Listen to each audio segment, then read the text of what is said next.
Alam niyo bang masyado kayong mabilis? Ay, ganun po ba? Sorry Pwede ka naman i-take things slow. Try niyo pong lisensya at registration. Naku ma'am, di ko dali. Pero may ibang lisensya ako dito.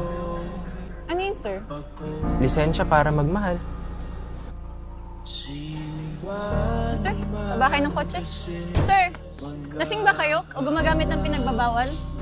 Lasing na lasing sa pagmamahal mo. Sir, inaresto kita.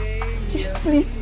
Pasasan mo na akong Honeybuns Chocolate Chip Caramel Frappuccino Venti. Sir, please lang, itigil mo. Talaga? Gusto mong itigil ko na?